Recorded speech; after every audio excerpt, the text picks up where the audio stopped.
Okay, there we go. Does it actually fully see it? Okay.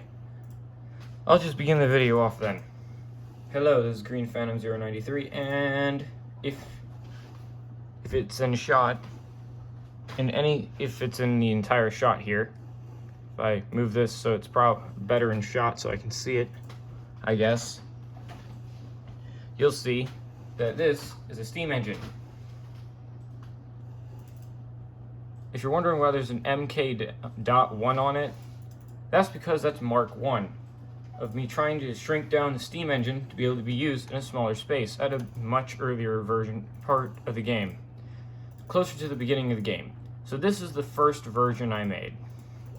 As you can see, I tried to smash it into as small space as I can with a lava farm. So it's just simply wind up this crank, and it should begin starting. Right? You'd be wondering, it says it's passive. So how was I successful? Well, yeah, I did. I did succeed, except it was a bigger pain in the arse than you could think. So I wanted it small, and this doesn't really make it small. It just adds width. And I was trying to do a 3 block wide version, so it'd be much smaller, but it ended up elongating it much more. As you can see, I have many of them, but this is Mark 1, my first design of me just trying to smush it together. And I decided to save space. Instead of having the engines going in a horizontal, I made them go vertical instead. That way they can power together. I call this the together system because it's all working together. This is the Mark II. It still didn't really work, as you can see here. It still didn't work, but I still smushed it around the same height as this to try to make it work. And I don't know why that's not working anymore. Well, I know why it's not working. As you can see here, the infinite water source here is just a gear. It's just, if I can get in there, it's both a gear and a waterlogged pipe in there. So yeah, this is Mark II. Still did not work, but I knew I was on the right track because, as you can see, it's not 4 blocks wide, it's 3. Then came Mark III. Keep in mind, it still doesn't work. I still wanted to figure out why. So,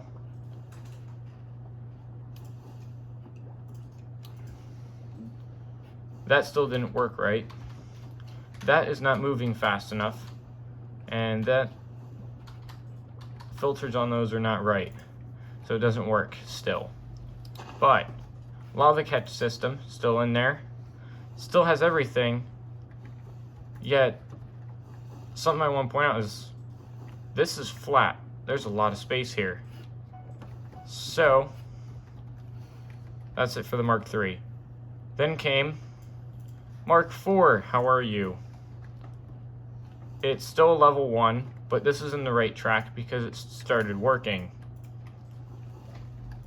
This one was actually working, as it remained a Mark. This may be Mark IV, but it at least could withstand level 1. But you'd be wondering, why have it at just level 1? Couldn't you just make a much better system? Instead of it being small, you can just set up like this pretty big belt system or something with depots that have fans on them or whatever, to just suck up all the empty containers or empty buckets or whatever. You'd probably be right there. But this allowed me to learn better on how to shrink it down. I tried to, tilt this a little bit and offset it. Now keep in mind, these are roughly 6 blocks tall, but I'm not counting the base here because, I measured off the base. This right here is around 11 blocks long. So that's about it for the Mark I that's still at level 1. Now time for the next part of the series of these things called Mark V. This still level 1, but it was producing a lot more stress units. And this time, I decided with the same system to try to squish it in a smaller space and then try to maximize the amount of use of storage space. So I started using this space in here. All this really flat space here, right?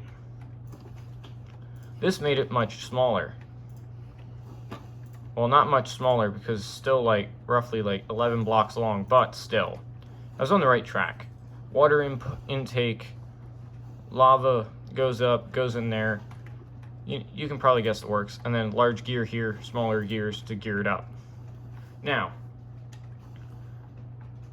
I think after this, I began trying to gear ratio and try to smush the item system as it was getting in the way. So here's the Mark 6. This is where I tried to focus more on the items as they were getting really difficult to manage with all this stuff over here. Just sitting in here with just barely any room to stay in there. Then I figured out I could just do this. The input exports here, and then lava goes up here, drops it in the bucket, and then it gets dispensed down there, where this down there, this arm picks it up the bucket from there and puts it all across this and then puts it in here. And this is an item vault to help store a whole bunch of them together. Now, with this design came its own unique problem. Same problem, this is still not spinning fast enough. But now this is much smaller. So this was able to still fit. Now, after this point, I try to mark 1.6.5, as you can see on the name. This time, I integrated a, what is that? Rotation speed controller into the bottom. And I accidentally deleted everything I needed to be able to view this. I am smart. I also have Curios on because, come on, it makes it really easy. Survival inventory. So that's a rotation speed controller. This still doesn't run. But I was on the right track, because if I was able to fit a rotation speed controller in here, and I can gear it over here somewhere, right? I can then take the output and have it hook it up to this. And then, because I was able to gear it up on the arm, I figured if I can gear it up from here from one shaft, engine shaft of 3 shafts, and I can gear it into 256 rotation speed traveling through it. And if I manage to overclock the arm here with more rotation speed, couldn't I just flip it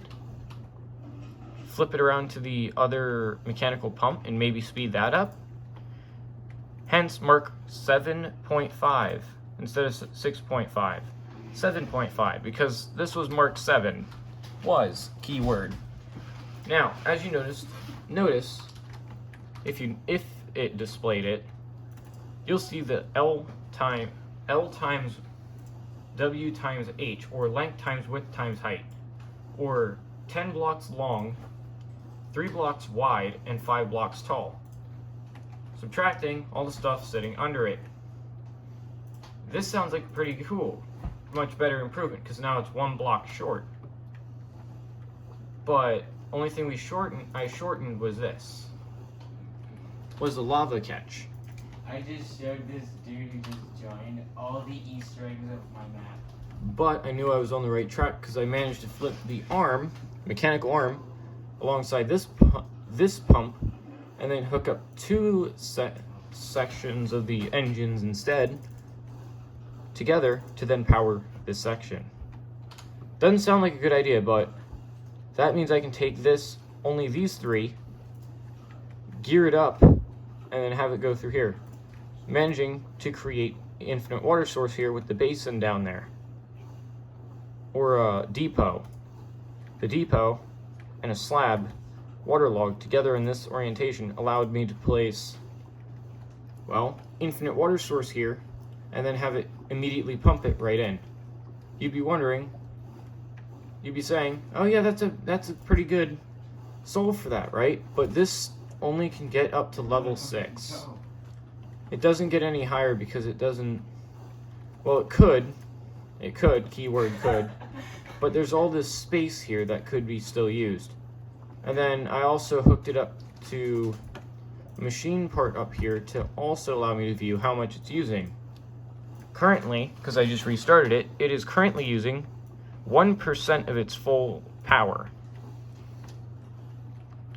But that is it for the Mark 7.5, but as you can see here, I was going on the right track. Then came Mark 8 and Mark 8.5. Mark 8 here is a complete redesign where I lifted up the entirety of the lava catch, so it would catch the lava up here, and there's still room right here for pipes to then go under this gear and go over to this pipe, which will then put it into the thing right there, the gears and arms. And this does run, but it wasn't efficient because you needed at least a space in front of it to set up a little, as I would say, villager nose setup to then crank the pump to then pump in water to start it up. So it's still inefficient. And as soon as it runs out of lava, it just stops working. And you'd have to restart it multiple times. Also, keep notice that all these designs have a brass funnel. Keep in mind, the current one, I figured out an issue with having a brass one in there that made it harsh. And it's because this will pick up as many as it can, and because of that, and it doesn't stop at all. It takes them all in mass, and all the buckets in mass fills them all up, so it drains all this really fast and slowly puts it in there real quick, and then when it can't do it for a while, it then starts waiting for this to fill up, and then it sucks it into this and begins filling up more of them, and then it has a whole bunch of them sitting on the depot instead of managing it right. But I fixed that much later once I realized, oh, it's wasting a whole bunch of buckets. But anyway, so this is the Mark 8.5 switch shutoff system. So I tried setting it up to make a shutoff switch shutoff here with a clutch. But I also thought, how many people have all the space in their base for a averagely large-sized engine? Especially one of this length sitting in their wall, and who has the time to just build a whole room big enough to have one of these at the edge of the room where they can walk all the way over to the side and click the switch to turn it off. And they also still have to power it, so I decided to hook up a new system instead of like the previous ones where it's all has to be on the front or whatever. I set it up inside of itself by waterlogging this steam engine and this shaft, then blocking it off with this block, and then having a pipe that is, well, I cased it so it doesn't move, it doesn't change, so it locks it in position. Then hook up a pump here. Now, this one, for this one specifically, this 8.5, Mark 8.5, I still knew I was getting on the right track. So what I did is I made it so that this can just simply be powered by a gear and a crank and a hand crank, and then it turns it on. Although you'd want it to be real flush and real small, right? Well, this one has an issue where it's well, it varied in its size because of how it had to be turned on. But then I decided to increase it to its width by 1 block. I hope it's in frame because I can't tell from how I'm recording this. So this is the Mark 9. As the text says, seems final. This is as small as I was able to get it, with it still being able to work without it screwing up or being able to not start. So, as it says right there, that's a kill switch, so this turns it off because it's reversing the redstone input into a clutch under there. And then instead of having this in a 3x extra long, I smushed it into the rest of it by widening it by 1. And then just hooked up this to a crankshaft here that I can just rotate. And as you see, it started up. Or it's not started up yet. I could. Now, as you see here, there's some lava in there. Although keep in mind, as you can see through this little pier, that's a brass funnel. Brass funnels can output as many items as is in a container into a stack. So whatever max stack size is in there, it can pull out in one go. I completely forgot about that fact, but I knew it was adjustable. But I didn't think about it at the time. So this starts up the engine by rotating a pump in here. You can see right here. This pump goes into a little pipe here that I locked in rotation in case, creeper explodes, right? Even though that would probably never happen because you'd want this underground or something, right? And because this was much better, and because it's a 4-block wide, 5 blocks tall, minus the stuff down there, which is still 6 blocks tall, because you have to go one under it to be able to make room for everything to work. But still, maybe 9 by 4 by 6 technically, if I go exactly how it's with all the components in one place, but it sits, the top part where everything mostly sits in a 5-block tall space.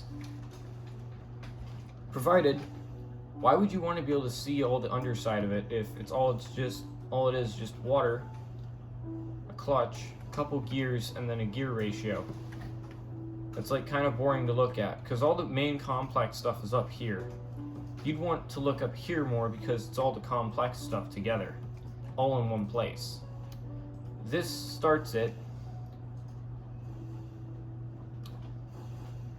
As you can see, it started up, so I think, no, didn't start up, okay. Yeah, there was oh right, I forgot, I'm a genius. Anyway, so I started up like this, as I just remembered. So you get some water in, then you flick the kill switch so it's off. And what this does is it allows it. Now, as it says, it's overstressed there because of the way that works. For this one specifically, for this one, despite the fact that you have to just rotate it till it becomes a level 1, and I did not mean to do that. That's just my skills being an issue. Right? Yeah, it still doesn't work. This doesn't work really correctly all the way. Then I learned how to make it work and managed to make it work each time. I managed to compact it to currently 9 blocks wide, 6 blocks tall, 4 blocks wide. This made it much smaller than it already is. Keep in mind that there's still a gap of air here because, come on, let's be real here. You would want to be able to get into this a little bit to be able to see whether or not something broke or not, right? Also, instead of decorating it like I did here, you could technically just replace all this with glass and be able to see the whole thing work. But, not my decision, that's you guys. You guys decide whether or not you want to build it. This starts up, I know it does, although I still had to wait for this one to just become a level 1 engine. A level 1 steam engine. But, yeah, level 1 steam engine like that takes way too long, so this works on the same principle. This is a kill switch. Kill switch automatically, when turned in the redstone position of off, deactivates a redstone torch, which then says to turn this off. Now, if you're wondering why I didn't put this switch right here and just have a redstone torch off here with like a couple redstone dust over here, just face it, right? Like, why not do that? It just makes it less wonky and less weird. Well, the main reason is because that be water, and because that's water right there, if the redstone's down here, the water would go over it and break it, so it then becomes useless. So this is currently the best design for it. Then I placed the schematic, and keep in mind when I was turning it into a schematic, I realized, oh yeah, I'm kind of missing some things, as you can see here. Like, what does this gear hook up to, and why aren't these connected? And mainly, why is this going to drop it off onto, like, I don't know, several hundred blocks down if it's in the air, right? Also, why does this matter at this point? Because there's nothing for the redstone to be on. That all makes sense because, well, when I initially made the schematic, it did not set everything properly, so it didn't update right. So, this is terribly placed. This is me placing the whole thing again, but then having to reset up the insides again, because it failed to place those as well, because I realized a little bit afterward, I still messed up connecting everything, because I did not save the schematic right. Also, this was me playing around with a minecart. So after pretty much completely building all kinds of stuff here, and running out of space despite flattening out the land, I came up with another change to it because I noticed the issue with the brass funnel, using an andesite one instead. So I think if I go this way, I set up a little area with a cobblestone generator cell that I call a generator cell because, well, let's face it, it is. It's just a giant long piece of rock with lava in it. That's about it.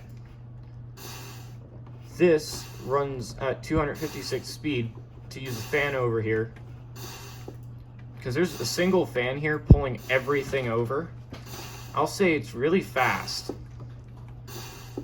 Although for these first two layers, they had two fans because I didn't realize that the one fan was able to pull up to like a certain amount of blocks to the side, as long as the block was filled in with something. And because, well, cobblestone's an entity, it drags it in like entities, so yeah, as you can see here, this is a 3x3 vault, and I just set this up to try to regulate it a bit better.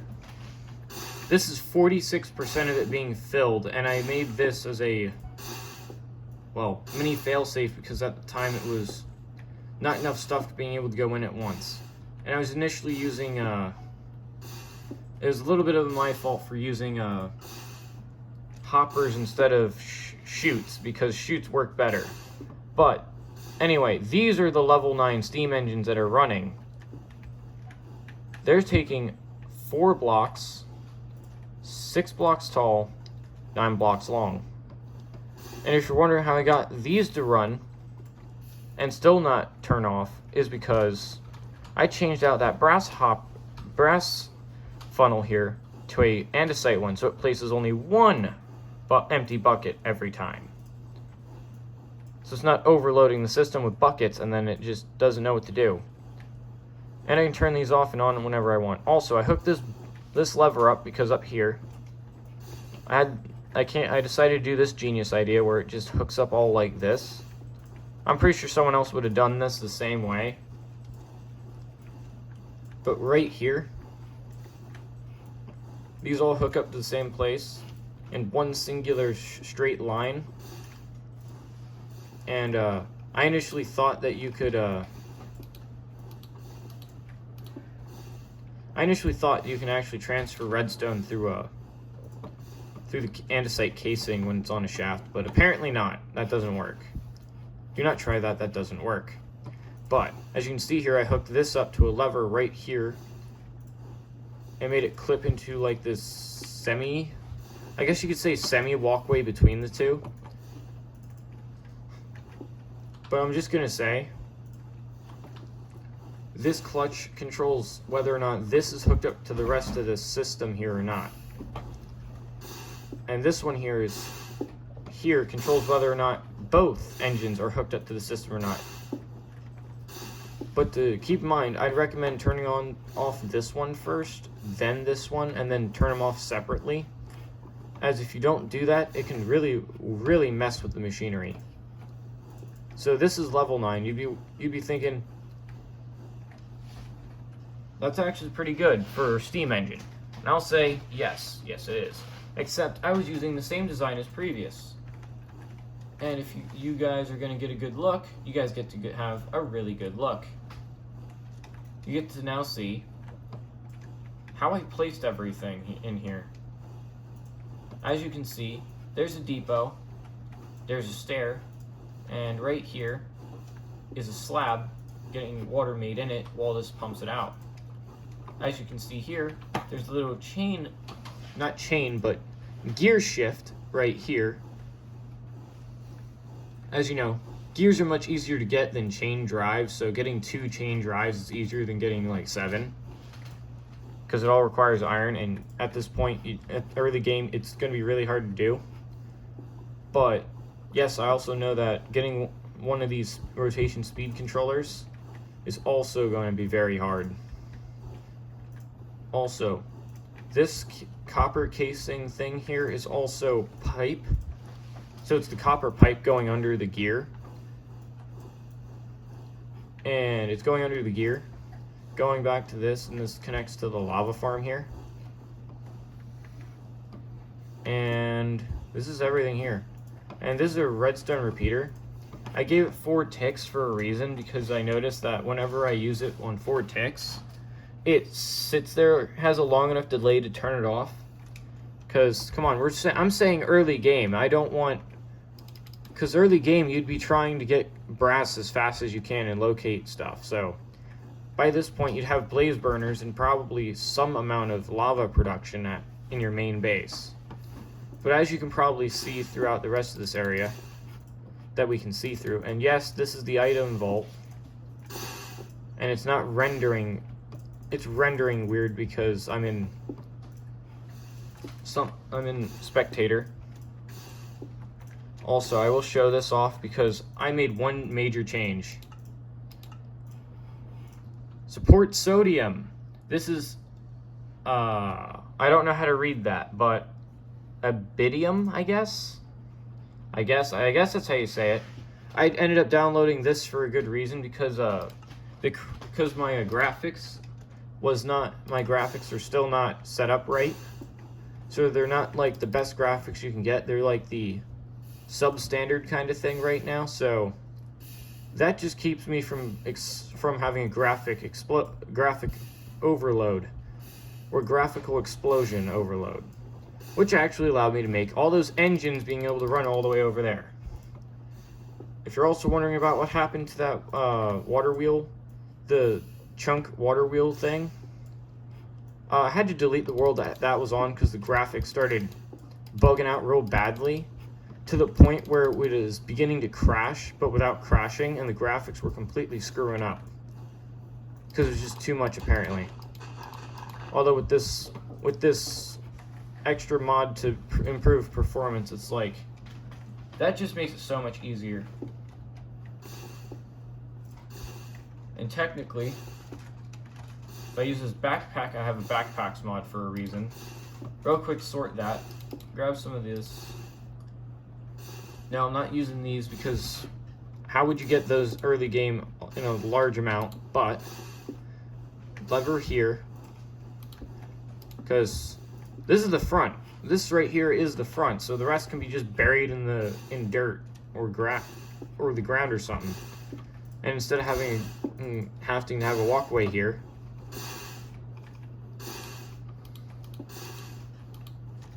right? You can just, and then right here you can turn it off. And as you saw here, this is a cobblestone generator, and it's working really high. This is working really heavily, and I also set it up so the graphics, whatever side I'm not facing, gets unrendered for a good reason. Even though, no, I probably shouldn't be doing that around Steam engines, but still. It is saving a lot more.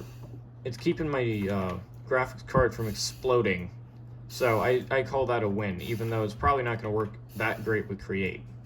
But still, it's keeping the thing from exploding, so I'm fine with it. Anyway, that was my little trip to how I designed this Steam engine. I hope that by tomorrow the post I made will have more votes by tomorrow, so I can decide whether or not to release this video like tomorrow or today. Actually today. I still want to wait a good while though to give it time to for more people to see it, so that I can tell whether or not this video should go out or a different one. So keep that in mind. I may do some votes, because this is just how I went through the design process of this. I will probably do a tutorial video real shortly, and I'll either, well, if both vote sections get the equivalent amount, I may fuse these into like the same video, so I'm not making six different videos or 4 or 7 different videos at once. Anyway, bye.